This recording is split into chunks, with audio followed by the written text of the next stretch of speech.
Boa tarde, salve Maria, louvado seja nosso Senhor Jesus Cristo, para sempre seja louvado.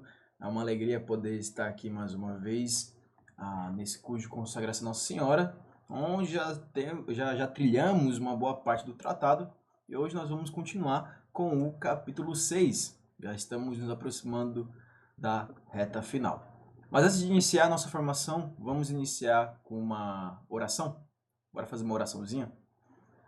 Pelo sinal da Santa Cruz, livrai-nos Deus nosso Senhor dos nossos inimigos, em nome do Pai, do Filho e do Espírito Santo. Amém. Vinde, Espírito Santo, enchei os corações dos vossos fiéis, acendei neles o fogo do vosso amor. Enviai, Senhor, o vosso Espírito, e tudo será criado, e renovareis a face da terra. Oremos. Ó Deus, que instruístes os corações dos vossos fiéis com a luz do Espírito Santo, fazer que apreciemos retamente todas as coisas, segundo o mesmo Espírito, e gozemos sempre de sua consolação, por Cristo Senhor nosso. Amém. Pai nosso que estais no céu, santificado seja o vosso nome, venha a nós o vosso reino, seja feita a vossa vontade, assim na terra como no céu. O pão nosso de cada dia nos dai hoje, perdoai-nos as nossas ofensas, assim como nós perdoamos a quem nos tem ofendido. E não nos deixeis cair em tentação, mas livrai-nos do mal. Amém. Ave Maria, cheia de graça, o Senhor é convosco, bendita sois vós entre as mulheres, e bendito é o fruto do vosso ventre, Jesus. Santa Maria, Mãe de Deus, rogai por nós, pecadores, agora e na hora de nossa morte. Amém. Santo anjo do Senhor, meu zeloso guardador, se a ti me confio a piedade divina, sempre me rege, me guarda, me governa, me ilumina. Amém. Inspirai, Senhor, as nossas ações, ajudai-nos a realizá-las para que em vós comece, para que em vós termine tudo aquilo que fizermos por Cristo, Senhor nosso. Amém. Em nome do Pai, do Filho e do Espírito Santo. Amém. Pois bem, nas duas aulas passadas, referentes ao capítulo 5, nós vimos os 8 motivos pelos quais nós devemos abraçar essa devoção, pelas quais nós devemos nos consagrar. Muitas coisas que nós vimos, tanto nas duas aulas passadas quanto nós veremos na aula de hoje, nós já vimos nas aulas introdutórias, principalmente porque abrange muitas questões teológicas e, enfim, apologéticas também. Então, muita coisa a gente viu e, por exemplo, essa aula vai ser muito mais lida, já que vamos falar sobre a prefiguração dessa devoção no Antigo Testamento. Mas antes, vamos só relembrar o que a gente viu nas duas aulas passadas, no capítulo 5. Nós vimos 8 motivos pelos quais devemos abraçar essa devoção. Quais são elas? O primeiro motivo, né, é que essa devoção nos dispõe inteiramente ao serviço de Deus. O segundo motivo é que essa devoção nos faz imitar o exemplo dado por Jesus Cristo e pelo próprio Deus e também a praticar a humildade. O terceiro motivo é que essa devoção nos concede os benefícios da Santíssima Virgem Maria, de tê-la como mãe, intercessora. Quanto mais nós nos entregarmos a ela, mais ela se entrega a nós. O quarto motivo é que essa devoção é um meio excelente de promoção de maior glória de Deus. Nós melhor glorificamos a Deus e o adoramos, reconhecemos Ele tal como Ele é, nosso Senhor e Salvador. O quinto motivo é que essa devoção é o caminho mais fácil, curto, perfeito e seguro para chegar à união com o nosso Senhor, ou seja, nos santificarmos. Eu diria que a gente dominando, principalmente esse quinto motivo, né, que é o caminho mais fácil, curto, perfeito e seguro para a nossa santificação, nós meio que conseguimos destrinchar todo o resto por consequência do tratado. Tá? É pertinente a gente ter esse conhecimento. O sexto motivo é que essa devoção dá uma grande liberdade interior. O sétimo motivo é que essa devoção alcança grandes bens ao nosso próximo, ajuda a nossa missionariedade. E o oitavo motivo é que essa devoção é um meio admirável de perseverança. Tá? E aí, na aula de hoje, nós vamos ver, como disse, a prefiguração dessa devoção no Antigo Testamento. Lembremos-nos que o Antigo Testamento ele tem muitas figuras, ele é uma preparação do Novo, tá? Do Novo Testamento. Enquanto que o Novo Testamento ele é a plenitude do Antigo Testamento. Todas as coisas alcançam a sua revelação no Antigo Testamento. Um exemplo é a Eucaristia, né? O maná do deserto, né? No povo hebreu ali, com Moisés, e, enfim, é uma prefiguração da Eucaristia, por exemplo, né? Então, assim, tem várias prefigurações no Antigo Testamento que ganham o seu significado maior, sua plenitude no Novo Testamento. Tá? No Antigo Testamento, nessa devoção à Virgem Maria, nós temos a figura de Rebeca e Jacó. Tá? Vamos só... Assim, a gente também vai ver nesse capítulo, eu acabei esquecendo de comentar, é que nós vamos ver também como a Virgem Maria ela se porta com aqueles que seguem essa devoção. tá? Por assim dizer, as obrigações que ela possui, mas nós vamos ver que essas obrigações não são obrigações de fato, são mais uma tendência natural da Virgem Maria de se portar com os seus filhos e os seus consagrados, tá? Mas antes vamos relembrar rapidamente a história de Rebeca e Jacó, né? Rebeca, ela vai, tá lá, tudo lá em Gênesis, tá? A Rebeca se casa com Israel, né? Israel perdão, Isaac,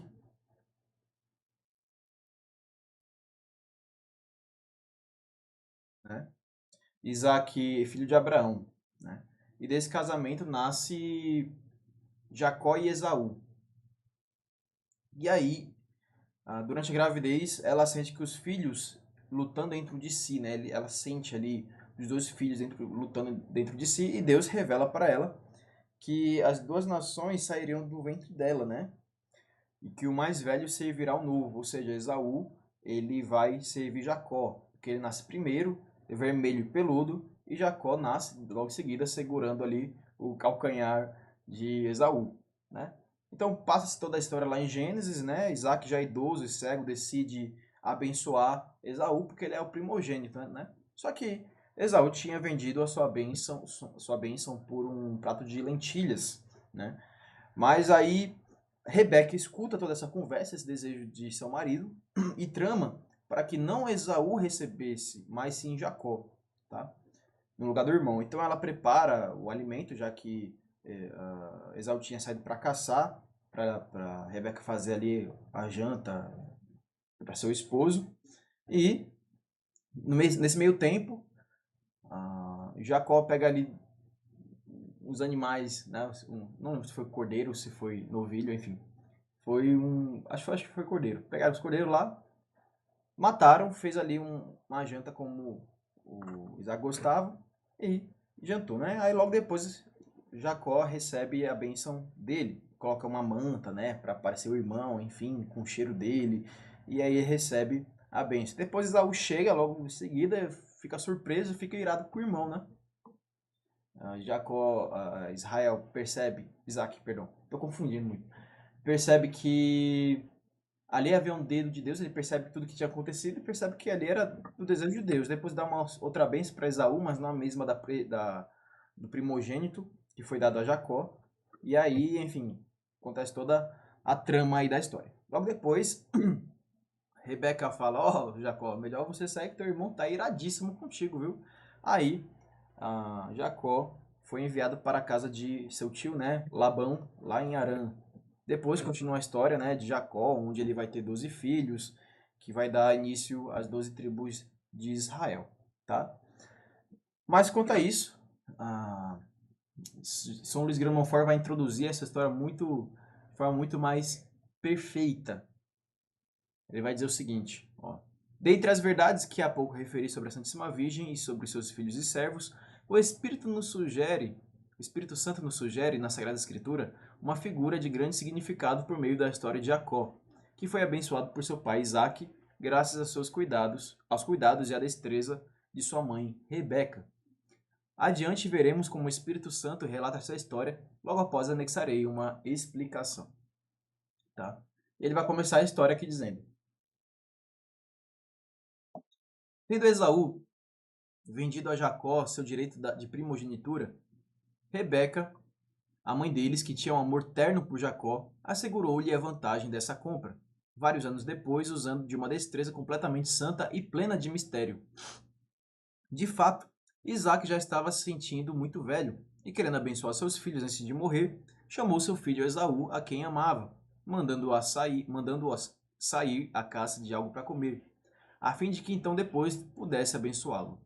Rebeca logo avisou Jacó do que estava acontecendo e mandou pegar 2 cabritos, cabritos, do rebanho.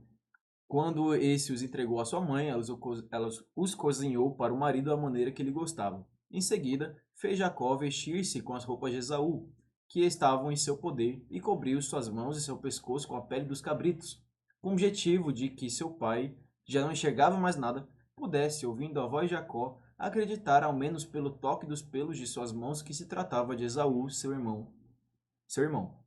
Isaac, com efeito, surpreendendo-se com o som de sua voz, que lhe pareceu ser de Jacó, convidou-o a aproximar-se dele, e tocando os pelos da pele com a qual suas mãos estavam recobertas, disse que a voz, na verdade, era de Jacó, mas as mãos eram de Esaú. Depois de comer e beijar Jacó, ao sentir o odor de suas roupas perfumadas, abençoou-o e desejou-lhe o orvalho do céu e a fecundidade da terra, estabelecendo-o assim o Senhor de todos os seus irmãos. E concluiu a bênção com as seguintes palavras: Seja maldito aquele que te amaldiçoar, e repleto de bênçãos aquele que o abençoar. Assim que Isaac concluiu essas palavras, Esaú entrou com o produto de sua caça, a fim de que seu pai o abençoasse em seguida. O santo patriarca, Isaac, ficou então tomado por imensa admiração ao reconhecer o que acabava de acontecer. No entanto, ao contrário de se retratar do que fizera, confirmou-o, tendo percebido claramente o dedo de Deus no ocorrido. Esaú então esperneou, como mostra a Sagrada Escritura, e acusando alto e bom som seu irmão de enganar seu pai, perguntou a este se também não teria uma bênção para ele. Aqui se pode perceber, como salientaram os santos padres, a imagem daqueles que, tendo a inclinação de conciliar Deus e o mundo, querem usufruir tanto das consolações do céu como dos prazeres da terra. Isaac, pessoal que foca muito mais nos seus bens, a gente vai ver o significado, a simbologia, tanto do personagem dessa história, né, que seria Jacó, quanto de Esaú. Jacó é o símbolo, né, dos aprovados, né, enquanto o Esaú dos reprovados, tá? Dos predestinados e dos reprovados. No caso, Jacó, porque pode ter ficado ambíguo nessa frase. Jacó dos predestinados e Esaú dos reprovados. Enfim, Isaac comoveu-se com os gritos de Esaú e finalmente abençoou-o, porém com uma bênção terrena, sujeitando-o a seu irmão, o que despertou em Esaú um ódio tão grande contra Jacó que ele passou a somente esperar a morte do pai para matar o irmão. Jacó não teria conseguido esquivar-se de da morte, se sua mãe, Rebeca, não o tivesse protegido com sua destreza e os bons conselhos que lhe dera e que ele pôs em prática. É a interpretação que São Luís tira. Antes de dar qualquer explicação dessa história, que é tão bonita, deve-se observar que, de acordo com todos os santos padres, lá da patrística, né, e comentadores da Sagrada Escritura, Jacó é a figura de Jesus Cristo e de todos os redimidos, e Esaú, por sua vez, de todos os reprovados. Cabe a nós examinar as ações e o comportamento de cada um dos dois, para então tirar a nossa própria conclusão. Tá? Vemos, né, aqui uma dualidade, tá? Uma dualidade clara, né? Entre aqueles que possuem uma vida mais espiritual, né, e aquele que possui uma vida mais terrena, né?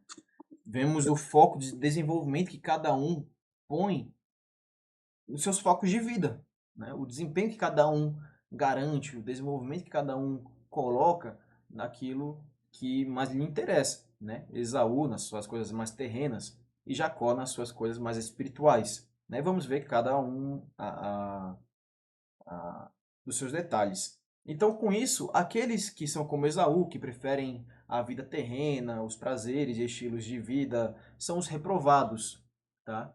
Enquanto que aqueles que são como Jacó, mais voltados para a vida interior, mais espiritualizados, e de modo especial possuem um carinho especial à Virgem Maria, têm uma devoção a ela, estes são justamente aqueles que são os aprovados, os predestinados, né?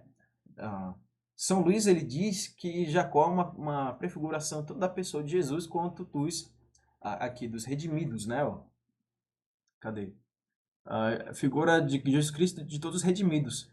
Jesus Cristo também tinha essa devoção à Virgem Maria, né? Esse carinho, no caso, esse amor, essa piedade, essa união com a pessoa da Virgem Maria. Tá? E todos os redimidos também, querendo ou não, como a gente viu nas aulas antepassadas, né?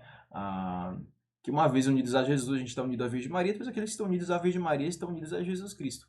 Né? São duas pessoas diferentes, sim, claro, de naturezas diferentes, afinal Jesus é Deus e a Virgem Maria é humana, porém a Virgem Maria é mãe de Deus, segundo a carne, né? Deu à luz uma pessoa divina, e nenhuma outra criatura vai fazer isso.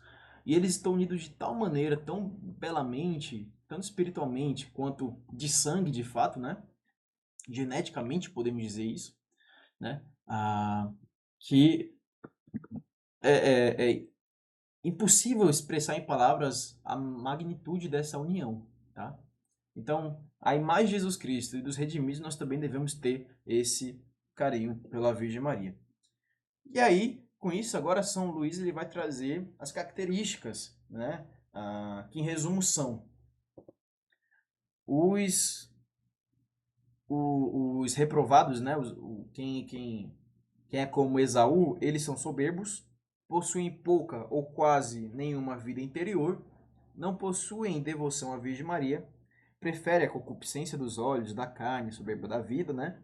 E debocham, acusam, perseguem justamente aqueles que possuem uma, uma vida santa interior. Por exemplo, são aqueles que tiram onda os jovens, né, que querem ser virgens, por exemplo, querem permanecer virgens, né? Hoje em dia, a nossa juventude, infelizmente, principalmente a mundana, né, tem essa, como se fosse uma obrigação, né? Cara, como assim? Você tem 20 anos, é virgem, cara, né? E começa a tirar onda da pessoa que ainda o é, quando na verdade isso daqui é uma virtude, né? Deveria ser exaltado isso, né? Mas enfim, como tudo tá virado de ponta cabeça, né? E o mundo está tão corrompido, a gente não se surpreende com isso, tá? Mas então vamos ver lá o que São Luís vai nos dizer. Esaú, figura dos reprovados. Esaú, o mais velho, de corpo forte e vigoroso, tinha destreza no uso do arco e flecha, de modo que conseguia pegar muitos animais de caça. Ele praticamente não ficava em casa e, fiando-se unicamente em sua força e habilidade, trabalhava apenas fora. Guardem essas coisas, né? Ele era muito forte, né? Desenrolado, dependia só de si, né? Ele também só ficava fora, exterior, tá? Só ficava no exterior. Não fazia grande esforço para agradar Rebeca, não tinha um carinho com sua mãe, né? Nem fazia muita questão disso. Ele era tão voraz e dava tanta importância à sua boca que trocou seu direito de primogenitura por um prato de lentilhas, a concupiscência aqui, né? E assim como Caim morria de inveja de seu irmão Jacó e o perseguia constantemente. Então vamos, basicamente, né? Ele era soberbo, só depende de si mesmo, né? Não tinha vida interior, ficava apenas fora, né? Não tinha devoção à Virgem Maria, à sua mãe, né? No caso, aqueles que são como Esaú não têm devoção à Virgem Maria, são concupiscentes e invejosos, né? E perseguem aqueles que são justos, tá? E aqui ele vai destrinchar essas questões. Ó, aqui, ó. Esse é o comportamento que os reprovados observam todos os dias. Confiam na própria força e nas próprias habilidades para as questões temporais. São cheios de força, destreza e esclarecimento para as coisas terrenas, mas muito mais fracos e ignorantes nas coisas do céu, né? Por isso, não conseguem permanecer muito tempo em sua casa, ou seja, em seu interior, na sua vida interior, né? Que é a sua morada interior e essencial que Deus deu a cada homem para ali permanecer, seguindo seu exemplo, pois Deus sempre permanece dentro de si. Os reprovados não apreciam o retiro, a espiritualidade, a devoção interior e consideram como espíritos limitados, tapados e selvagens os que têm interioridade e se retiram do mundo que trabalham mais dentro do que fora. Os reprovados fazem pouco caso da devoção à Virgem Maria, a mãe dos redimidos. De fato, embora eles não a odeiem formalmente e até lhe deem louvores de vez em quando, dizem que a amam e praticam alguma devoção em sua honra, mas no fim das contas não podem admitir que alguém a ame com ternura, uma vez que não tem por ela o mesmo carinho de Jacó. Obstinam-se em criticar as práticas de devoção às quais os bons filhos e servos de Maria se esforçam em observar para conquistar sua afeição, pois não consideram que essa devoção seja necessária para sua salvação, mas que já é suficiente não odiar formalmente a Santa Virgem, nem desprezar abertamente sua devoção para obter as boas graças da Santa Virgem, e que recitar feito papagaio algumas orações em sua honra, sem demonstrar afeição por ela, nem mudar de ideia, já os configura como seus servos. Os reprovados vendem seu direito de primogenitura, trocando as delícias do paraíso por um prato de lentilhas, ou seja, pelos prazeres da terra. Eles riem, bebem, comem, se divertem, brincam, dançam, etc., sem se dar ao trabalho, como Esaú, de tornar-se dignos da bênção do Pai Celeste. Atenção, pessoal. Não é que a gente não pode se divertir, que a gente não pode comer, que a gente não pode dançar, brincar. A gente pode, claro, tá? A gente é ser humano, a gente ri também, a gente se diverte, né? A espiritualidade não é algo chato. Porém, tem diversões que são do bem, tem diversões que não nos convêm, tá? Por exemplo, nem toda alegria é do bem, né? Os soldados romanos, quando flagelavam Jesus Cristo e zombavam dele, estavam rindo. Com certeza não é uma alegria que agrada a Deus, né? Por outro lado, aquela alegria que vem ao ver uma boa ação, ao ver alguém se dando bem na vida, né, subindo, né, que estava ali do nada e conseguiu ter uma dignidade, né, essa alegria que vem, é uma alegria que agrada a Deus, né? Então, enfim, tem alegrias boas e ruins, da mesma forma tem tristezas boas e ruins, né? Uma tristeza pela contrição, perdão, vergonha dos próprios pecados, a pessoa ficar triste com isso, é uma tristeza que agrada a Deus, né? Porém, tem outra tristeza que não agrada a Deus, como por exemplo, imaginemos Esaú, que não conseguiu matar o seu irmão, ficou triste por isso, né? Com certeza o cara não é uma tristeza que agrada a Deus, né? Enfim. Em três palavras. Isso aqui é só um detalhe, viu, gente, nessa questão. No caso, esses reprovados, eles focam muito mais justamente nessa diversão, nessa brincadeira e tal, que não focam na vida interior, né? Não focam nas coisas do céu, não rezam, não têm vida sacramental, né?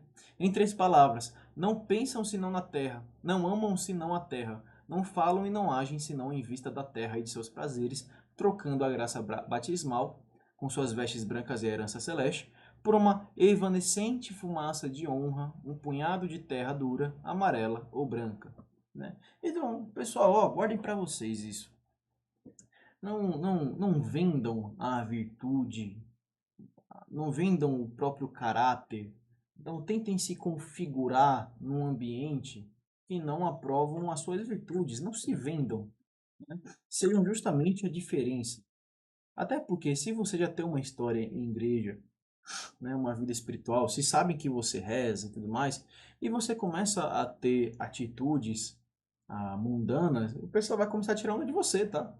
Poxa, você não era da igreja? Tá falando isso, tá fazendo isso, não sei lá o que, né? Então, cuidado, pessoal. Agora, quando você é de fato a diferença, né? Quando você é diferente, de fato, você denota virtude em suas ações, em seu falar e etc.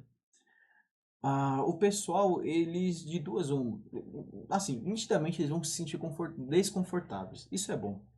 Porque de uma maneira eles vão querer se comparar, porque, enfim, são mundanos, mas nessa comparação de duas coisas podem acontecer. A primeira é eles olharem e quererem imitar as coisas boas em você, né? Se for uma pessoa mundana, mas com boas intenções, né? Porque tem pessoas que são mundanas, mas que no fundo você sabe que tem um bom coração, né? Apesar de entregar-se mais às coisas da terra do que dar ouvidos a essas boas intenções. Ah, essa pessoa pode olhar para você, imitar suas virtudes, te ter como inspiração, nesse caso, mesmo que de forma subjetiva, ou podem se envergonhar de si mesmo e, para não demonstrar isso de forma muito clara aos outros, né, vão querer te diminuir, tá? Então isso pode acontecer também. De todo modo, seja você mesmo e pouco se importe com a opinião alheia. Mas quando eu digo seja você mesmo, é seja você mesmo segundo os moldes de Deus, que a Virgem Maria nos propõe, tá? Então, continue no seu caminho, imitando a Virgem Maria, imitando Jesus Cristo pelas mãos da Virgem Maria, se conformando cada dia mais, procurando cada vez mais a santidade e não deixando se corromper aquilo que o mundo quer, tá? E você vai ver a diferença acontecendo. Vai ser perseguido. Bom, nenhuma novidade até então, né? Jesus Cristo já dizia isso.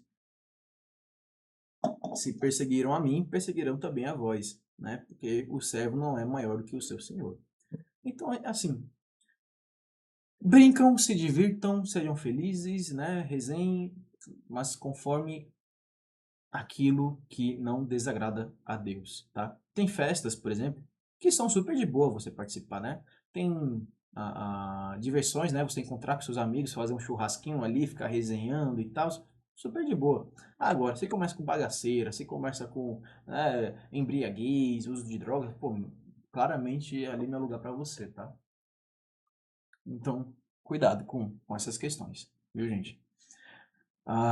É importante dizer isso porque muitas pessoas elas acabam caindo no puritanismo, tá? O puritanismo não é de Deus, tá? Não é de Deus, cara. O puritanismo, ele desvirtua a virtude, né? Vai na contramão da temperança. Então, cuidado, tá?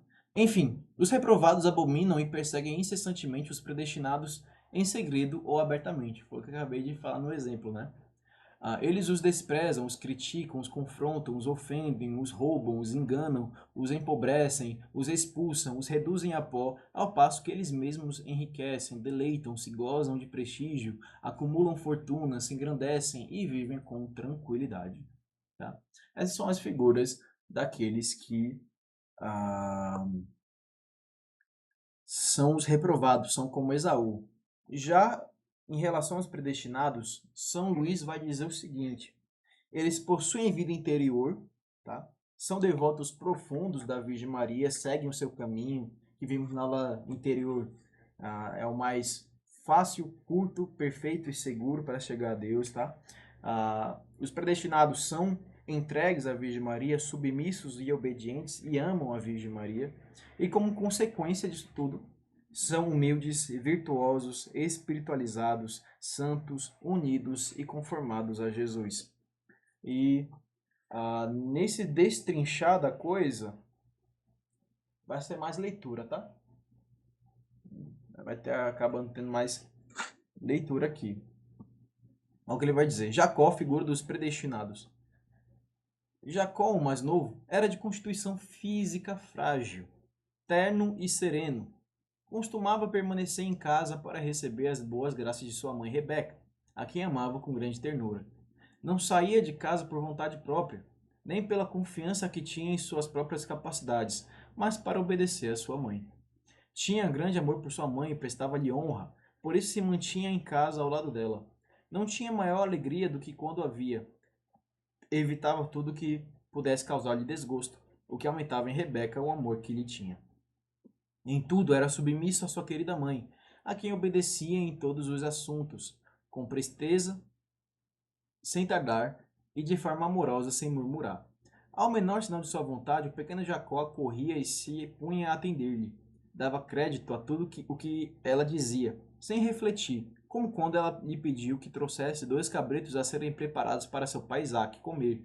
E ele não lhe respondeu que somente um seria suficiente para a refeição de um só homem. Assim, sem raciocinar, fez conforme ela lhe havia dito. Jacó tinha grande confiança em sua prezada mãe, e como não se apoiava de modo algum em suas habilidades, apoiava-se unicamente nos cuidados e na proteção de sua mãe, a quem recorria em todas as necessidades, consultando-a também nos momentos de dúvida. Assim, por exemplo, ele perguntou a ela se, em vez de bênção, não receberia a maldição de seu pai, de modo que acreditou nela e confiou-se a ela quando esta lhe disse que assumiria para si essa maldição, se assim tivesse, né?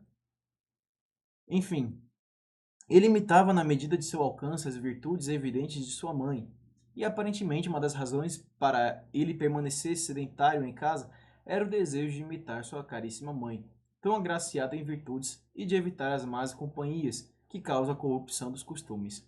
Por conseguinte, tornou-se digno de receber a dupla bênção de seu pai.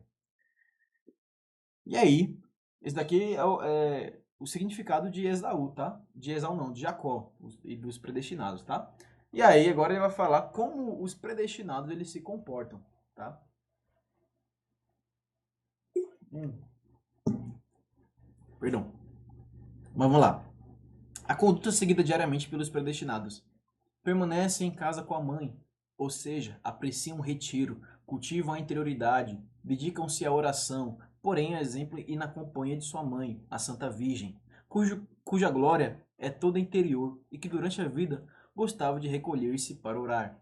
É verdade que às vezes eles saem de casa entrando em contato com o mundo, o que somente ocorre por obediência à vontade de Deus e à vontade de sua querida mãe para executar os deveres de seu estado de vida. Certas coisas aparentemente grandes que eles fazem exteriormente são menos estimadas que as que são realizadas internamente, dentro de si mesmos. Tendo como companhia Santa Virgem, pois ali se realiza a grande obra de sua perfeição, diante da qual todas as outras obras não constituem senão brincadeiras de criança. São leves, são tranquilas, tá? Portanto, ao passo que por vezes seus irmãos e irmãs, perdão, trabalhem externamente com grande afinco, destreza e êxito, recebendo louvor e aprovação do mundo, eles sabem, iluminados pelo Espírito Santo, que há glória, bem e prazer muito maiores em permanecer escondidos no retiro com Jesus. O modelo que escolheram seguir numa submissão total e perfeita à mãe, que tanto estimam, do que em fazer por si mesmos maravilhas naturais e espirituais no mundo, como tantos reprovados semelhantes a Esaú. A glória para Deus e as riquezas para o homem são encontradas na casa de Maria. Senhor Jesus, quão amáveis são os vossos tabernáculos! O pardal encontrou uma morada para ali se abrigar, e a rolinha um ninho para colocar seus filhotes. Oh, quão feliz o homem que permanece na casa de Maria, onde vós fostes o primeiro a fazer vossa morada. É nessa casa dos predestinados que ele recebe seu socorro só de vós, e que foram estabelecidas em seu coração as subidas dos degraus de todas as virtudes, para que possa elevar-se à perfeição neste vale de lágrimas. Ah, que tabernácula maravilhosa, né? Salmo 83. Então, assim, o que ele está dizendo aqui? Que os predestinados, eles têm uma vida exterior também. Eles trabalham, eles estudam, têm hobbies, vão para academia, né? Visita amigos, né? Visita familiares. Tem suas responsabilidades, né? Eles têm uma vida exterior também, têm uma vida cotidiana. Porém, entretanto, todavia, eles dão muito mais significado e presença em sua vida interior. E é justamente essa vida interior que traz mais beleza e profundidade na vida exterior, tá? Imaginemos a modéstia, por exemplo, para vocês entenderem. A modéstia. A modéstia, ela é uma virtude exterior, né? Você se arruma bem, você ter bons modos, né? Você agir de maneira adequada, isso tudo é modéstia, né? Isso é tanto para mulheres quanto para homens, apesar de que é uma virtude muito mais feminina do que masculina, né? Porém, a modéstia só vai fazer sentido se ela tiver fruto interior, se ela for reflexo da beleza interior, tá? Porque senão é farisaísmo. Imagina uma moça toda bela, toda bonita ali, toda arrumada, perfumada, né?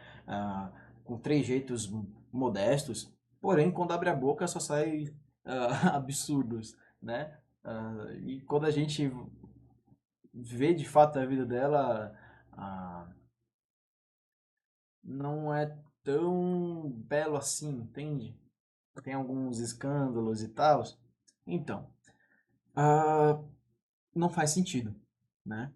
Então, a vida exterior só ganha mais sentido, beleza e profundidade quando é reflexo de uma vida interior ordenada, tá? Então, os predestinados, eles fazem sim suas ah, obrigações exteriores, mas o seu foco e o seu investimento é na sua vida interior, tá? Eles não focam procurando elogios alheios, eles não ficam esperando aprovações de terceiros, não. Eles só procuram agradar e glorificar a Deus e através da Virgem Maria, imitando-a, entregando suas obras, tá? Entregando suas obras e se conformando a ela, tá?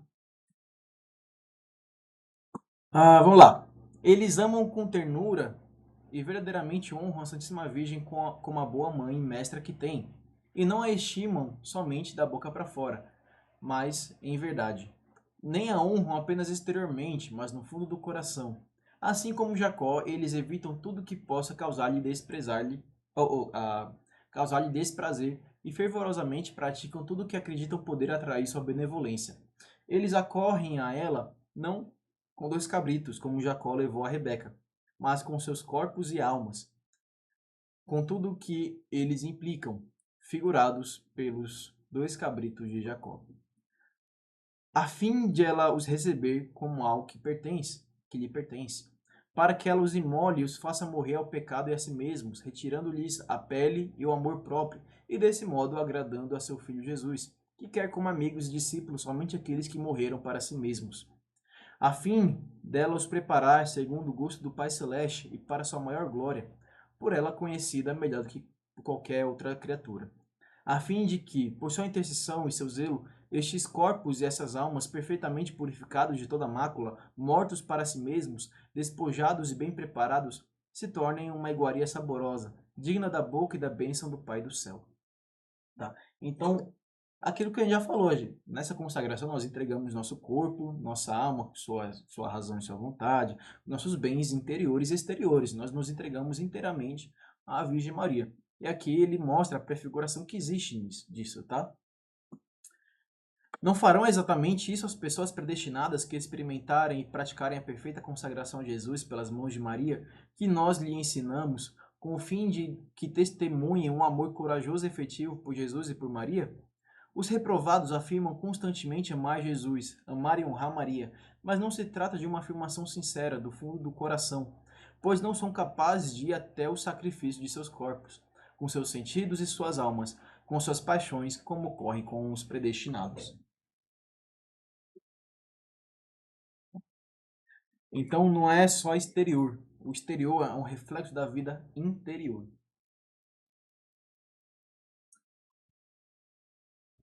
Eles agem com submissão e obediência para com a Santa Virgem, como com sua boa mãe, seguindo o exemplo de Jesus Cristo, que dos 33 anos que viveu na terra, dedicou 30 para glorificar a Deus, seu Pai, por meio de uma submissão perfeita e total à sua Santa Mãe.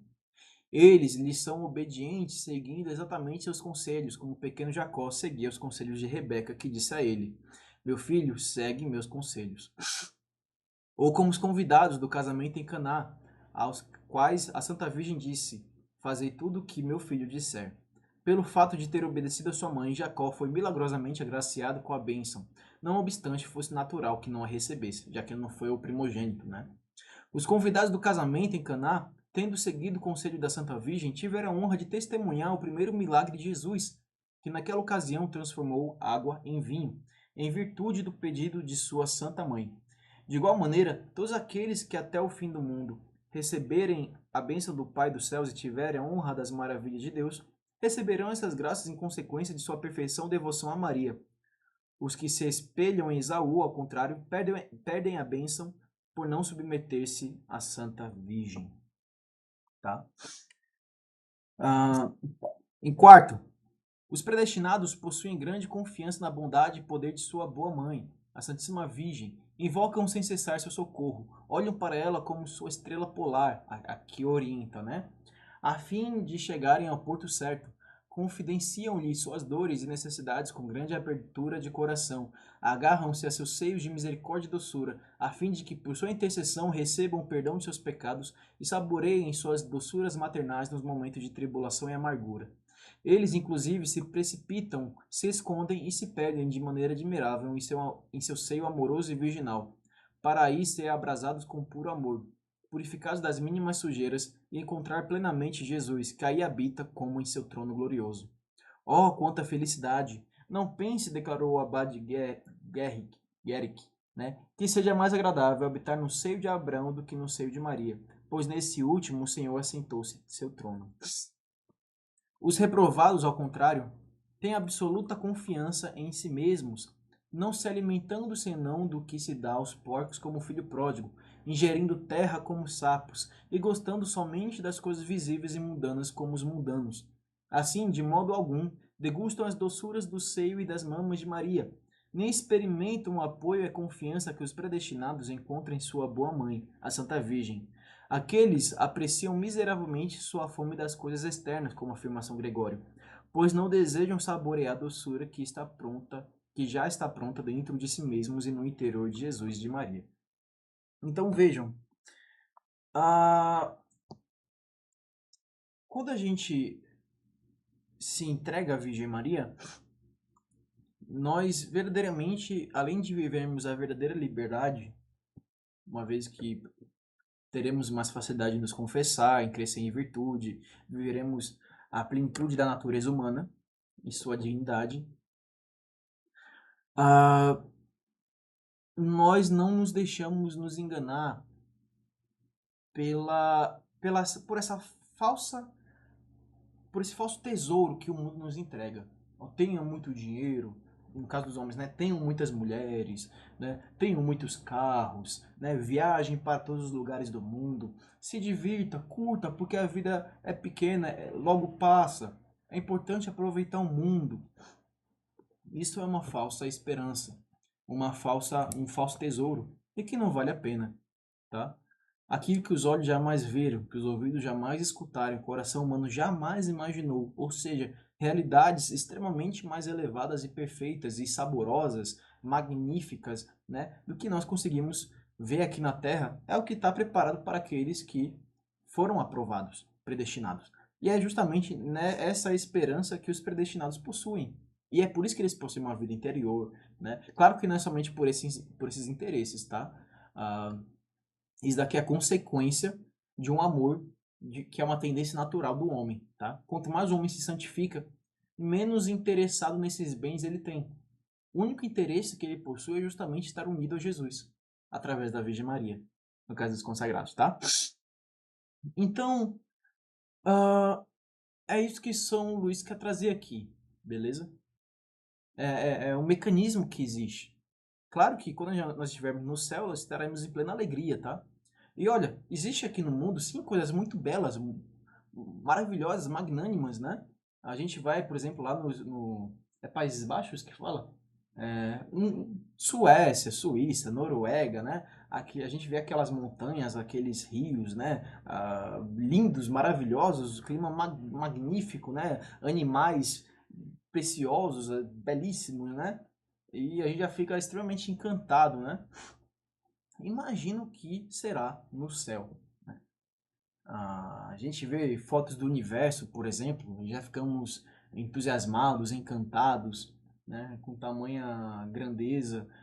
Não conseguimos imaginar a dimensão do universo, são bilhões de trilhões de quilômetros e não sei lá o que, fenômenos que acontecem simultaneamente, né? E a gente não consegue conceber na nossa imaginação essa realidade. E tudo bem, mas quem dirá? E melhor, a gente ainda consegue saber que são coisas grandiosas, lindas, né? Mas a gente não consegue conceber. Há realidades mais superiores ainda, muito mais superiores a estas que nos aguardam, tá? Então, aqueles que vivem essa consagração e essa santidade aqui na Terra vão experienciar, viver essas realidades guardadas para os predestinados, tá? Quando fala predestinados, são aqueles que serão salvos, né? No fim dos tempos, né?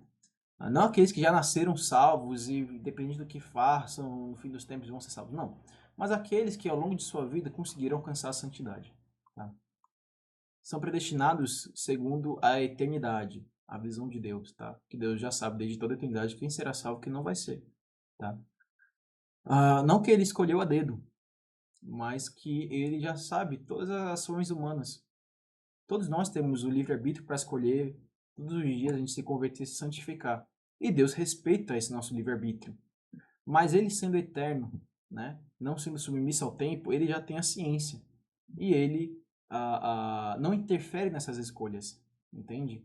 Ele respeita elas. Deus poderia, sim, obrigar a gente a ser do bem, fazer coisas boas e sermos santos? Sim, poderia.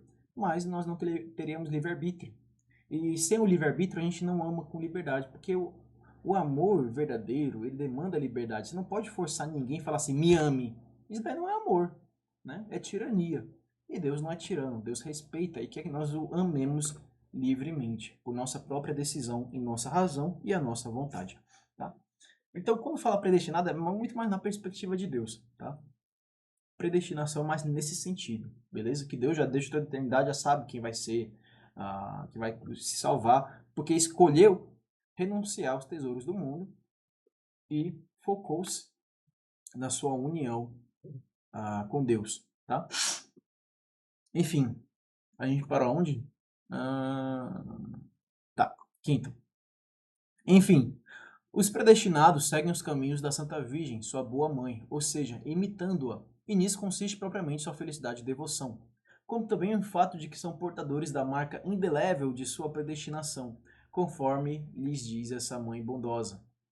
Isto é, felizes os que praticam minhas virtudes e caminham nos passos de minha vida, com auxílio da graça divina.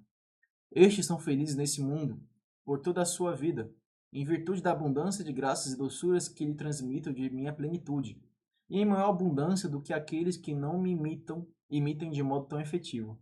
Também são felizes na hora da morte, que é suave e tranquila, e a qual assisto frequentemente para eu mesmo os conduzir às alegrias da eternidade. Cara, isso daqui é magnífico. Imagina você morrer e tá lá a pessoa da Virgem Maria no aguardo para te levar à casa celeste. Ó, subir os degraus de mármore branco, né? Ah, nuvens ao redor, e, enfim. Eu imagino assim, ao menos, né? Fica a critério de vossa imaginação como será. Eu imagino assim, né? E magnífico, encantador, né? Enfim. Finalmente, eles serão felizes na eternidade, pois jamais algum de meus bons servidores que imitou minhas virtudes enquanto viveu foi condenado. Tá? Isso daqui é uma promessa da Virgem Maria. Tá? Os reprovados, em contrapartida, não gozam senão de infelicidade durante a vida, ao morrer e na eternidade.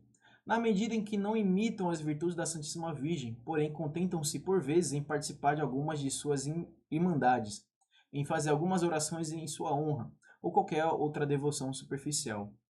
Ó Santa Virgem, minha Mãe bondosa, como são felizes todos aqueles e aquelas que, e torno a dizê-lo com o coração enlevado, não admitem para si a sedução de uma falsa devoção para convosco, seguindo com grande fidelidade vossos caminhos, vossos conselhos e vossas ordens. Entretanto, como são infelizes e malditos aqueles que, fazendo pouco caso de vossa devoção, não observam os mandamentos de vosso Filho. Tá? Isso é o que São Luís vai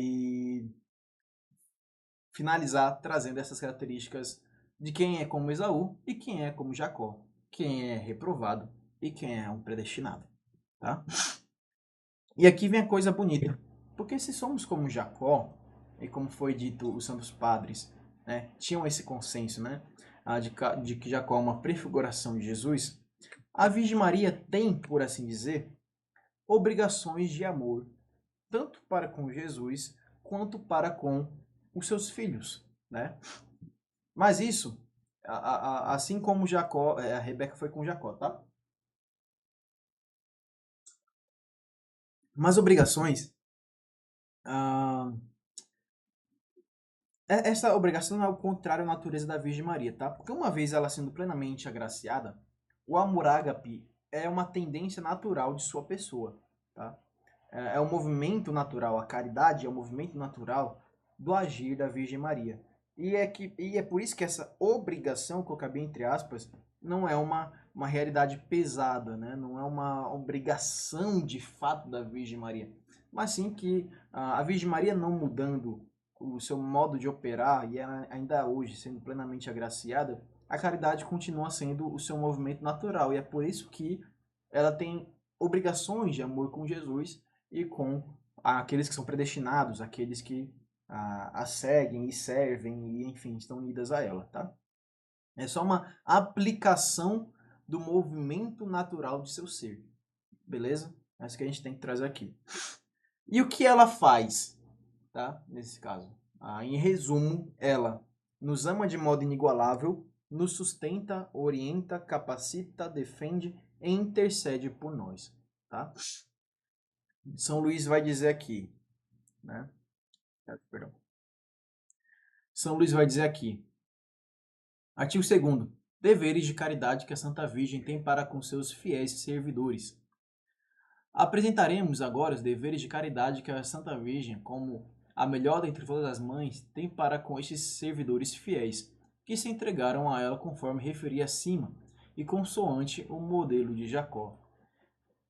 Ela os ama, amo aqueles que me amam, Provérbios 8:17, né? Por ser sua mãe de verdade. Ora, uma mãe sempre ama seu filho, fruto de seu ventre, né? Lembremos que todos aqueles que são batizados participam da filiação divina de Jesus. E querendo ou não querendo, são filhos da Virgem Maria. Querendo ou não querendo, são filhos da Virgem Maria. Não tem pra onde fugir, tá? Por reconhecimento também, porque eles de fato o amam como sua mãe amorosa. Ou seja, a primeira Virgem Maria ama seus filhos porque é filho, tá? Segundo, porque ela reconhece que os seus filhos a amam, tá? E aí a Virgem Maria o ama, é um outro motivo, tá? Terceiro motivo, porque uma vez que são predestinados, Deus o ama, né? Amei Jacó, contudo me desgostei de Esaú, né? Romanos 9:13. Então, imitando Deus, a Virgem Maria nos ama, o terceiro motivo, tá?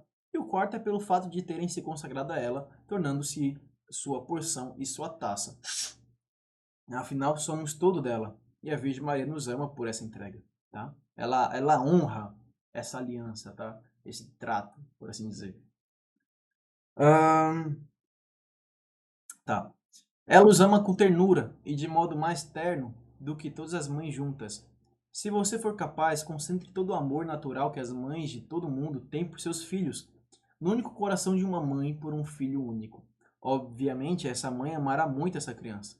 No entanto, é certo que Maria ama seus filhos com amor, com maior ternura, maior do que essa mãe amaria o seu.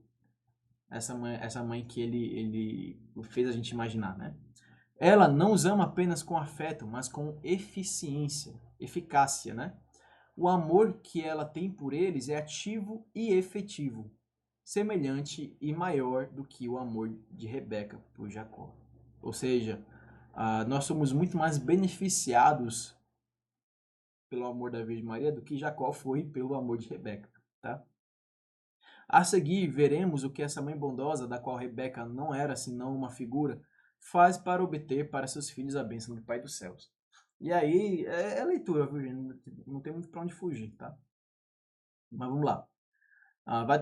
Esse capítulo vai até o ponto 112, beleza? Até o ponto 112. Isso mesmo. É isso, é só leitura agora. Assim como Rebeca, ela fica à espera do momento favorável para beneficiá-los, enriquecê-los e fazê-los crescer. Porquanto vê com clareza, pelo poder de Deus, todos os bens e todos os males, os bons e maus desfechos. Dispõe de longe as coisas com o objetivo de livrar de todos os males seus servos, e enchê-los de toda espécie de bens, de tal modo que, se houver um desfecho feliz a se realizar pelo poder de Deus, em virtude da fidelidade de uma criatura a algum projeto elevado, é certo que Maria providenciará esse resultado exitoso a qualquer de seus bons filhos e servos, e lhe obterá a graça necessária para persistir fielmente, como disse um santo. Tá? Então, assim, todo segundo que nós temos é tempo para a gente se santificar, para a gente se converter. Tá? Se nós hoje, com humildade de coração, mesmo interiormente, nós nos voltarmos à Virgem Maria e a gente pedir, Mãe, nos converte, nos tira dessa lama, leva-nos para mais perto de teu filho, né? E assim for desenrolando, né, essa oração, segundo a sinceridade, muda-me, Mãe, faz-me santo, né? A Virgem Maria o fará, tá? No tempo dela, de acordo com a oportunidade, mas porque a gente tem que considerar, porque assim, a Virgem Maria e Deus quer nos converter todo segundo. Mas nós temos que entender que a natureza humana, ela tem momentos onde é mais propícia essa conversão. Por exemplo, quando uma pessoa ela está vivendo uma má fase da vida, que ela está numa tristeza profunda, ela tem uma tendência natural a ficar muito mais interna, a pedir socorro a Deus. Então, o momento de conversão é muito mais propício nesse momento, entende? É diferente do que aquela pessoa que está numa fase boa da vida, está muito feliz, etc e tal, e tá tudo indo bem, e não sei lá o que, né? Tenho tudo que eu queria, eu estava atrás, zerei a vida. É muito mais fácil o primeiro caso do que o segundo, entende? O segundo pode, sim, né? Ele voltar-se para Deus, Deus, obrigado por tudo isso que me concedestes, vos louvo e glorifico, e entrego tudo que tenho e possuo a vós pelas mãos da Virgem Maria, para que seja realizado tudo conforme a vossa vontade, aplicado conforme os vossos desígnios. E, enfim, esse momento de agradecimento também pode acontecer, essa pessoa se converter, se aprofundar por causa de uma gratidão. Mas como vai dizer as parábolas, né? Se eu não me engano, eram 10 leprosos, né? Não vou lembrar exatamente, mas os 10 foram curados por Jesus, todos foram embora felizes, saltitantes, só um voltou para agradecer, né? Pelo contrário, quando a gente vai ver pelas próprias histórias das Sagradas Escrituras, muitos mais casos houveram de pessoas que estavam na berlinda, estavam na má fase, que encontraram em Jesus Cristo não somente a sua cura interior, de sua enfermidade, que é uma simbologia de uma cura espiritual, mas elas também se converteram ali. Tá? Foram muito mais na sua má fase do que na sua boa fase. Então, a gente tem que ter esse cuidado. Tá? Cada segundo que nós temos é esse momento onde nós devemos pedir à Virgem Maria essa graça da gente se converter. Tá? Ela que é a tesoureira das graças do Senhor, ela assim o fará. E, segundo o seu tempo, segundo o vosso procedimento, né? Como vai acontecer o passo a passo, enfim. Mas tendo esse pedido de oração sincero, a gente pede, mãe, nos converte e quando for o momento que seja muito eficaz. Que seja muito eficaz e assim o fará. Tá? Isso vai ser a melhor coisa que pode nos acontecer, tá? Guardem isso para vocês. A eles, ela oferece bons conselhos, como Rebeca fazia a Jacó. Meu filho, segue meus conselhos. E entre tantos conselhos, ela lhes pede que lhe tragam 2 cabritos, ou seja, seus corpos e suas almas, a fim de consagrá-los a ela, que deles fará uma iguaria saborosa ao paladar de Deus, e que façam tudo que Jesus Cristo, seu Filho, ensinou, por meio de suas palavras e exemplos. Ou seja, imaginemos que Deus nos concedeu dons e talentos. Nós entregamos à Virgem Maria nessa consagração. A Virgem Maria, por exemplo, pode nos conceder missões, pode nos conceder, a comunidade está precisando de alguma coisa e nós podemos ajudá-los e pedem nossa ajuda, né? É o exemplo, né? Nós nos entregamos e a Virgem Maria vai aplicar esses dons e talentos para a maior glória de Deus e conversão das almas, tá? E ela vai nos ajudar também nesse caminho de imitar Jesus Cristo, tá? Ou seja, nos unirmos a Deus mediante imitação de Jesus, tá? Quando não lhes dá pessoalmente seus conselhos, né, diretamente, por intuição, por mensagem, enfim, pelas orações, é pela contemplação, meditação de mistérios, tá? Do terço, por exemplo. É pelo ministério dos anjos que ela o faz. Esses, de fato, não têm honra e prazer maiores do que obedecer a alguma de suas ordens, para descer à terra e socorrer alguns de seus servidores. Isso é engraçado, tá? Porque a gente muitas vezes não lembra do nosso anjo da guarda, mas nosso anjo da guarda faz muita coisa por a gente. É porque vocês não fizeram, talvez não fizeram esse teste ainda, tá? Mas se vocês tiverem uma maior intimidade com o anjo da guarda de vocês, não citem pelo nome, tá? Isso daí os seus padres não recomendam. Anjo não mostra seu nome para a gente. Só nos casos muito extraordinários das Sagradas Escrituras. Mas eles não falam para a gente nosso nome. Se acontecer, pode ser inclusive uma ação diabólica, tá? Cuidado. Então não ficar chamando de nome, criar nome, nada disso, tá? Meu anjo da guarda, pronto. Chama de meu anjo da guarda. Eu chamo meu de fiel guardião, tá? Meu fiel guardião.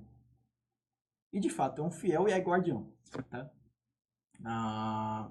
Mas se a gente nutrir essa intimidade com o nosso anjo da guarda, nós vamos ver que sua ação é poderosa, tá?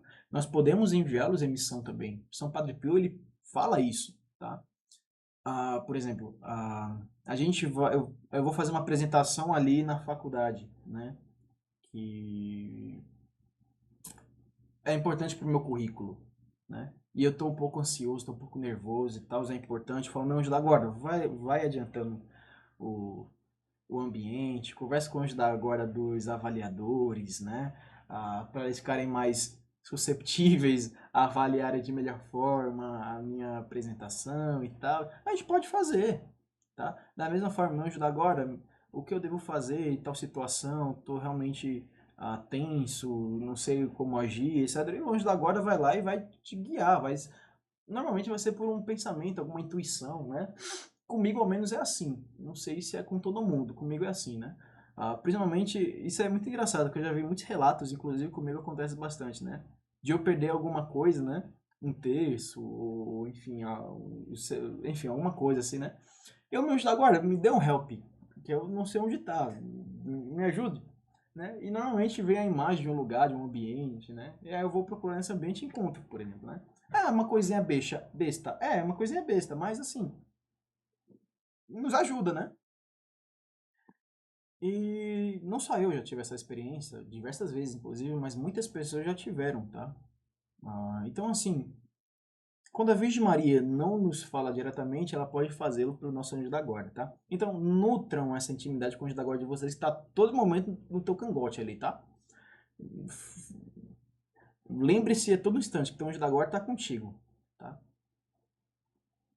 Ah, um ser celeste, né? Deus também, que Deus é onipotente. Então, assim, onde eu tô aqui agora? Eu tô sozinho? Não tô. Tá eu, tá meu anjo da guarda, tá a Santíssima Trindade, né? Que são onipresentes, né? E a Virgem Maria. Então, ó, eu, o meu anjo da guarda, Santíssima Trindade, 5. 6 pessoas tá aqui. E isso é muito mais fé. Eu não sou lunático também, né? Não tenho esquizofrenia. Eu também não sou místico, né? Então eu não vejo com os olhos físicos. Mas eu tenho essa certeza, eu consigo vê-los pelos olhos da fé, tá? Fé é certeza do que não se vê. Então eu tenho essa confiança, tá? E ah, é isso que nós devemos cativar. Isso não é uma esquizofrenia, isso daí não é uma psicose, tá? Pelo amor de Deus, gente. E eu também não sou místico. Teve sim, durante a história da igreja, ah, santos, pessoas que tiveram essa graça singular que Deus os concedeu de enxergar esse mundo espiritual. São Padre Pio de Petrotina, por exemplo, teve essa graça espiritual. Ele enxergava os anjos da guarda, ele enxergava a Virgem Maria, ele via ah, o demônio, tá? E outros místicos também já tiveram essa mesma experiência. Eu não tenho, tá?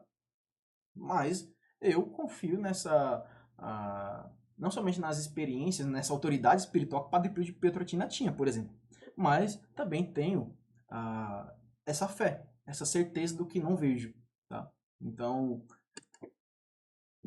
a gente tem que alimentar um pouco essa realidade, entende? Essa noção. É muito importante a gente ter isso sempre. Que não somos apenas seres materiais, mas que somos seres espirituais, tá? Mas vamos continuar. Quando seus devotos levam a ela e lhe consagram seus corpos e suas almas, como tudo que lhes diz respeito, como age essa boa mãe? Ela age como outrora agiria Rebeca com os cabritos levados por Jacó. Quando nós entregamos nosso corpo, nossa alma com a sua razão e vontade, os nossos bens interiores e exteriores, o que a Virgem Maria faz? Aquilo que Rebeca fez com os cabritos levados por Jacó. Ela os imola, fazendo-lhes morrer a vida do velho Adão. Ou seja, nos santifica. Tá? Nos santifica. Ela lhes retira a pele natural, despojando-os de suas inclinações naturais, de seu amor próprio e vontade própria, bem como de todo apego à criatura. Nos tornamos mais espirituais e menos materiais, menos mundanos. Né? Ela os purifica de suas máculas, impurezas e pecados, principalmente relacionados às nossas obras. Tá? Como a gente já viu no capítulo, foi 3 ou foi 4? Acho que foi 3. Enfim, ela os prepara de acordo com o gosto de Deus e para a sua maior glória. A sua aplicação é segundo a maior glória de Deus, a conversão das almas. Tá? Uma vez que somente ela sabe perfeitamente como satisfazer a esse gosto divino e o que contribui para a maior glória do Altíssimo. Somente ela pode dispor e preparar nosso corpo a esse gosto infinitamente elevado e essa glória infinitamente escondida, sem equivocar-se. Depois de receber, pela devoção de que estamos tratando, a oferenda perfeita de nós mesmos, de nossos próprios méritos e satisfações, e de nos despojar de nossos velhos trajes, essa boa mãe nos adequa e nos torna dignos de comparecer diante de nosso Pai Celeste. Ou seja, estamos em estado de graça. Estamos santos. Se a gente morrer nesse momento, nós estaremos diante de Deus, no nosso julgamento particular, de forma digna e adequada. Olha só que lindo. Ela nos veste com as roupas limpas, caras e cheirosas de Esaú, o mais velho, ou seja, de Jesus Cristo, seu filho, que ela guarda em sua casa, ou seja, que ela tem em seu poder, porquanto é a tesoureira e a dispensadora única e eterna dos méritos e virtudes de seu filho Jesus Cristo, que ela dá e comunica a quem bem entender, quando bem entender, como bem entender e na medida em que bem entender, conforme vimos acima. O artigo 25 e 141, tá? Se vocês quiserem ver depois. Ela devolve o pescoço e as mãos de seus servidores com as peles dos cabritos imolados e esfolados, isto é, adorna-os com os méritos e o valor de suas próprias ações. Ela imola e sacrifica verdadeiramente tudo o que existe de impuro e imperfeito neles. Contudo, não põe a perder nem dissipa todo o bem que a graça produz neles, mas o conserva e multiplica, para fazer dele o ornamento e a força de suas mãos e pescoços, a fim de fortalecê-los para que aguentem carregar o jugo do Senhor, que deve ser levado ao pescoço, e sejam capazes de operar grandes obras para a glória de Deus e a salvação de seus pobres irmãos.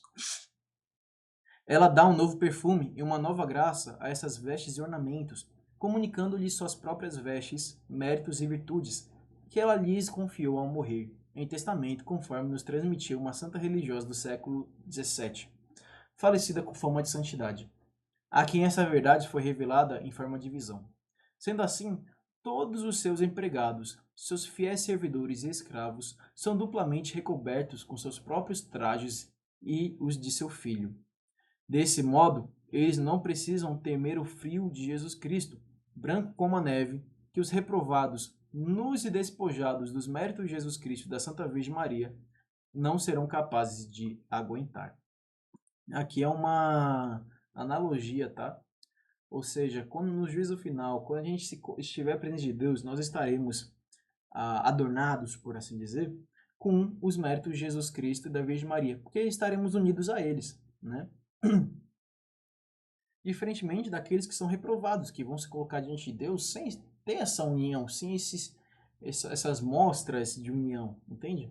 E aí, estes serão reprovados, enquanto que os consagrados serão aprovados, né? Serão salvos. Ela finalmente os faz obter a bênção do Pai dos céus, ainda que não devessem naturalmente recebê-la, uma vez que não são seus filhos primogênitos. Nós não somos filhos primogênitos de Deus Pai. Somos filhos por participação da filiação divina de Jesus, não é? Então, mesmo assim, nós recebemos a bênção de Deus Pai por intercessão da Virgem Maria, nossa mãe, que também é por participação na filiação divina de Jesus. Com essas vestes novas, valiosas de maravilhoso perfume, e com seus corpos e almas preparados e aptos, cheios de confiança, se achegam ao leito de repouso do Pai, do céu. Ele ouve e discerne suas vozes, que são as vozes de quem está cheio de pecado. Toca suas mãos recobertas de peles, sente o suave perfume de suas roupas, com alegria se alimenta do que Maria, a mãe deles, preparou para ele. E reconhecendo neles os méritos e o agradável perfume de seu filho e de sua santa mãe, ao que Deus Pai faz.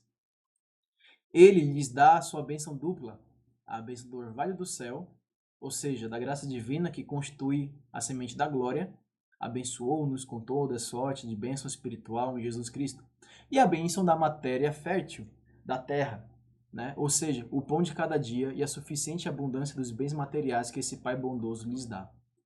Ele os torna mestres dos outros irmãos, os reprovados. Não obstante, essa primazia nem sempre seja visível neste mundo transitório e fugaz, onde com frequência os reprovados são predominantes, né? Contudo, a referida primazia é verdadeira e se concretiza no outro mundo, por todo sempre, quando finalmente os justos dominarão e comandarão as nações, conforme revelou o Espírito Santo. Então, além de nós termos uma abundância na vida espiritual, por graça que Deus Pai nos concede, nós também vamos ter bênçãos materiais segundo a nossa necessidade, tá? Não nos faltará nada, entende? A providência divina não nos falta. Da mesma forma, nós, mesmo que nesse mundo nós estejamos sob jugo de gente mundana, de gente terrena, né? Mesmo que nós não sejamos superiores, quando a gente quer dizer isso, é no sentido dessa primazia, tá? Afinal, há uma hierarquia, né? Os virtuosos estão sobre os que não são virtuosos, né? Os que são mais santos são mais elevados do que aqueles que são mundanos, né? Se somos santos, né? Mesmo que estejamos sob o jugo daqueles que não são, mesmo que não seja visível isso, no mundo espiritual nós somos, tá? E essa superioridade, né, vai ser mostrada principalmente no fim dos tempos, onde os justos dominarão e comandarão as nações. Tá? Lembremos-nos, por favor, gente, não é por uma questão de soberba isso daqui, tá? É porque naturalmente há hierarquias nas dimensões, tá? Existe hierarquia nos anjos, né? Existem, são as 9 classes, né? Tem hierarquia dos demônios, existe hierarquia dos animais, o homem está acima dos animais, né? Naturalmente existem diversas hierarquias, é natural. Quem quer destruir essa hierarquia, por favor, me desculpa, mas está fugindo da natureza, né? Vai trazer caos. Tudo que foge das leis universais, naturais, morais, gera caos, tá? Isso é regra de vida, tá? São leis universais que, se você não obedecer essas leis, vai ser gerado caos, tá?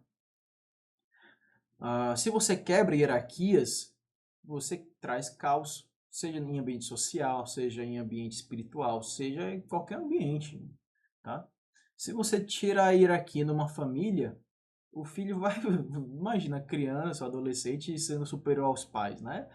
Vai trazer caos, vai trazer caos. Então, a hierarquia, ela não é somente essencial, mas ela é essencial pelo fato de que ela é uma lei universal, moral, natural, tá? Uma lei universal, natural, moral, tá? É universal porque é em todo mundo. É natural porque é essencial, né? Tá enraizado na natureza humana e das coisas, da criação. E é moral porque se você não corresponde a essas leis vai trazer imoralidade, tá? Vai fugir dos 10 mandamentos, vai trazer caos. E o resultado da imoralidade é caos, tá? Então, isso existe, tá?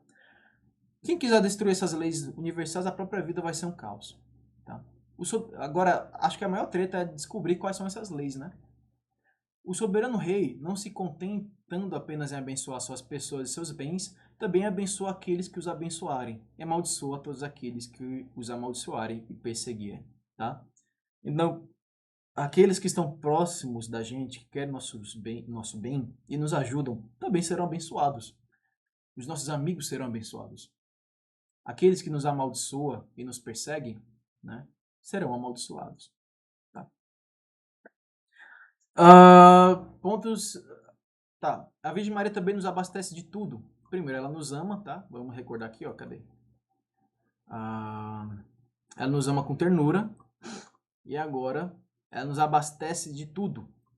A segunda obrigação de caridade que a Santa Virgem tem para com seus servidores fiéis é providenciar-lhes todo o necessário para seus corpos e suas almas, a providência divina, que a Virgem Maria também opera. Tá? Sendo, claro, servidora de Deus, a Virgem Maria não é Deus, mas a providência divina usa a Virgem Maria para a orientação da história humana. Tá? Ela lhes dá as duplas vestes, como há pouco pudemos ver. Oferece-lhes as melhores iguarias da mesa do Senhor. Permite-lhes nutrir-se com o pão da vida que ela gerou. Meus queridos filhos, ela lhes diz, sob o nome da sabedoria, fiquem repletos da minha geração, ou seja, de Jesus, o fruto da vida, que por mim veio ao mundo para vocês. Aqui estão as referências, tá? Reparem que tem muito texto. Reparem que tem muito texto bíblico, tá? Tem muita referência, muita citação. Venham, ela ainda lhes diz em outra passagem, nutrir-se de meu pão, que é Jesus, e inebriar-se do vinho de seu amor, que misturei ao leite de minhas mamas.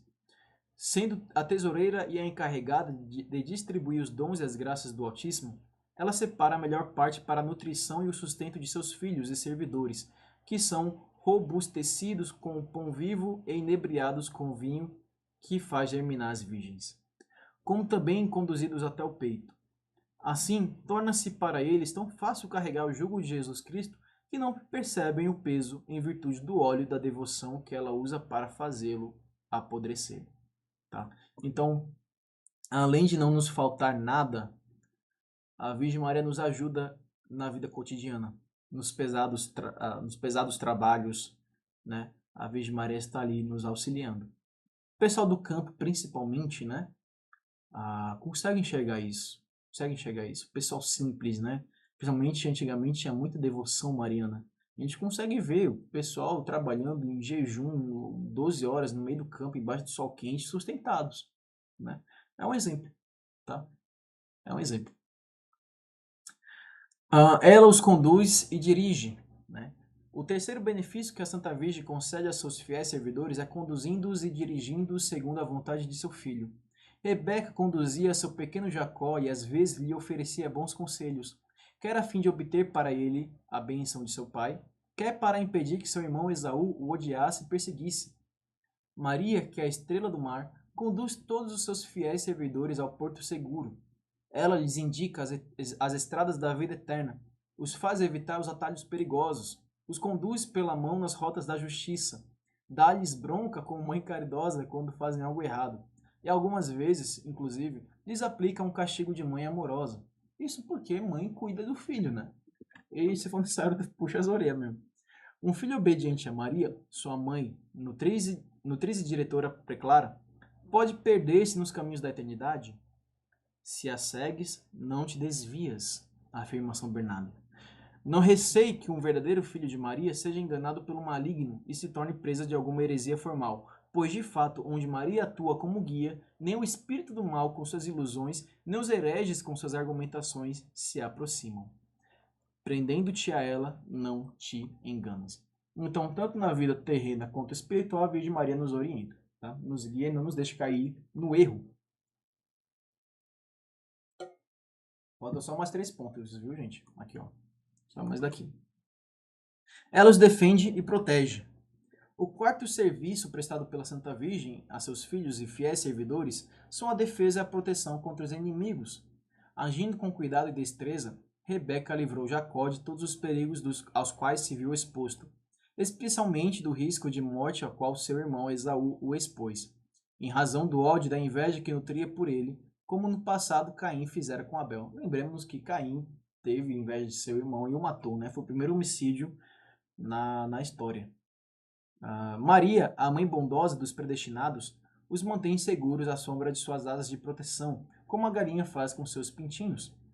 Ela conversa com eles, se inclina até eles, é compreensiva diante de todas as suas fraquezas. Ela se coloca ao redor deles e os acompanha, como um exército de 100.000 homens devidamente posicionado para a batalha. Cântico 6:3, né? Por acaso pode um homem secundado por um exército bem treinado de 100.000 homens temer seus inimigos? Essa boa mãe e poderosa princesa dos céus, por sua vez, enviaria batalhões de milhões de anjos para socorrer a um de seus servidores, de tal modo que jamais se ouviu dizer que um único servo fiel de Maria que se entregou a ela tenha sucumbido à maledicência, à quantidade e ao vigor de seus inimigos. Né? Bonito isso, a gente vê isso inclusive na vida dos santos, tá? Ela intercede por eles, para finalizarmos. Por fim, o quinto e maior benefício que a amável Maria concede aos seus fiéis devotos é a intercessão por eles diante de seu Filho, apaziguando-o com suas orações e unindo-os a ele através de um vínculo muito forte que ela mesma conserva. Rebeca fez Jacó aproximar-se do leito de seu pai, para que o bom homem o tocasse, o beijasse com alegria, estando contente depois de saciar-se com as carnes bem preparadas por ela e transportadas por ele.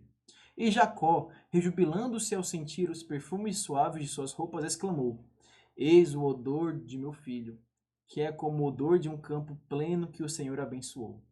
Esse campo pleno, cujo perfume agradou o coração do Pai, nada mais é do que o perfume das virtudes e dos méritos de Maria, que é um campo pleno de graça onde Deus Pai semeou como o primeiro grão de trigo dos eleitos, seu Filho unigênito. Oh, quão bem-vindo diante de Jesus, que é o Pai do mundo que há de vir. É o Filho perfumado com cheiro agradabilíssimo de Maria. Oh, quão perfeito e prontamente unido a ele. Um pouco acima, pudemos mostrá-lo. Aqui os pontos, tá? 152 a 168. Então, veja só. Se lembra quando nós entregamos, nós vimos no capítulo 13, quando nós entregamos nossos bens materiais, espirituais, nos entregamos toda a Virgem Maria, ela se entrega também a nós? Essa daqui é a consequência, tá? A Virgem Maria intercede por nós, ela pega os nossos pedidos, além de nossos bens, os adorna, agora pertence a ela. E pelo fato de pertencer a ela, eles são elevados, são mais perfeitos, mais puros. E aí são mais aceitos por Deus. Não somente os nossos méritos e obras, talentos e afins, mas também os nossos pedidos. Tá? Quando nós entregamos um pedido à Virgem Maria, esse pedido pertence à Virgem Maria. A Virgem Maria, então, faz esse pedido a Deus Pai. E pelo fato de ser da Virgem Maria, que se entregou totalmente a Deus, Deus concede essa graça, esse pedido. Mas é claro, a Virgem Maria nunca vai pedir algo que seja contrário à vontade de Deus. Porque, como eu disse, ela está tão perfeitamente conformada a Deus que sua vontade, sua razão é a vontade e a razão de Deus. E é isso que deve acontecer com todo mundo, tá? Agora sim, se nós entregarmos um pedido à Virgem Maria que não nos pertence, a Virgem Maria vai pedir a Deus Pai não aquilo que nós pedimos, tá? Porque não é da vontade de Deus Pai. Mas ela vai pedir aquilo que nós precisamos, necessitamos, tá? Não o que queremos. Porque podemos querer algo que para a gente é bom, que para a gente é algo adequado, é algo que nós necessitamos, mas que no fundo não é. No futuro não vai fazer diferença, não vai ser bom para a gente. E a Virgem Maria, já na eternidade, participando perfeitamente da natureza de Deus, né? Ela tem uma consciência atemporal também, por participação da natureza divina, que é atemporal. Então a Virgem Maria sabe o que vai ser bom ou não pra gente. E pegando esse pedido da gente, ela vai ver e falar, pô, não vai ser tão bom para ele, mas daqui vai, e vai pedir aquilo que vai ser bom pra gente, tá? Então, a gente tem que ter essa consciência também, de pedir, mas, ó, mãe, se a senhora vê que não é bom pra gente, me conceda aquilo que a senhora achar que vai ser melhor, tá? E de fato vai ser só aquilo que for melhor pra gente, tá? E com certeza a gente vai ser feliz, não vamos ter problemas, tá? Vai ser maravilhoso pra gente. Isso eu digo por experiência própria, tá? Já tive muitas graças muito grandes por intercessão da Virgem Maria e que hoje não sei nem como agradecer, né? Talvez honrando esses bens que eu recebi. Mas são graças muito grandes de fato e muito melhores do que aquilo que eu pedia no início, tá? Além do mais, depois de enriquecer seus filhos e seus fiéis servidores com seus benefícios e de lhes alcançar a bênção do Pai do céu e a união com Jesus Cristo, ela os mantém em Jesus Cristo e Jesus Cristo neles. Ela os protege e vela por eles noite e dia, para não serem destituídos da graça de Deus, nem caírem nos laços que seus inimigos lhe armarem. Ela segura os santos em sua plenitude, fazendo-os perseverar até o fim, conforme vimos nos pontos 173 a 182. Assim, concluímos a explanação dessa grande e antiga figura da predestinação e da reprovação tão pouco conhecida e tão misteriosa. Então a Virgem Maria também não nos deixa sucumbir ao pecado e às armadilhas do demônio, do mundo e da nossa concupiscência, tá? Das nossas más inclinações. E com isso a gente finaliza o capítulo 6 e a próxima formação será sobre o capítulo 7, tá, gente? Quem tiver dúvidas pode entrar em contato comigo, será uma alegria poder sanar essas dúvidas. Eu não sou detentor de todo conhecimento, mas se eu souber sanar essa dúvida, assim o farei. Se eu puder guiar também, guiarei, tá? Mas é isso. Para finalizar, vamos fazer uma oraçãozinha. Te pedimos, Cristo, nosso amigo, que permitas brotar do teu coração o manancial do teu Espírito Santo sobre essa nova geração, para que, iluminados por ele, anunciemos a luz da alvorada e nova primavera do Evangelho. Que em ti sejamos jovens livres e valentes, que se atrevam a proclamar com força e entusiasmo a própria fé, impactando o mal com o bem, o ódio com o amor e o mundo descrente com virtudes verdadeiras e autênticas. Que no amor à hóstia consagrada, à Virgem Maria e ao Papa, e sejamos preparados a testemunhar com destemor o simbolismo da tua cruz redentora. Amém. Louvado seja nosso Senhor Jesus Cristo, para sempre seja louvado. Glória ao Pai, ao Filho e ao Espírito Santo, como era no princípio, agora e sempre. Amém. Em nome do Pai, e do Filho, e do Espírito Santo. Amém. Muito obrigado, pessoal. Deus vos abençoe, vos oriente, e que a Virgem Maria vos faça santos. Tamo junto. Até a próxima.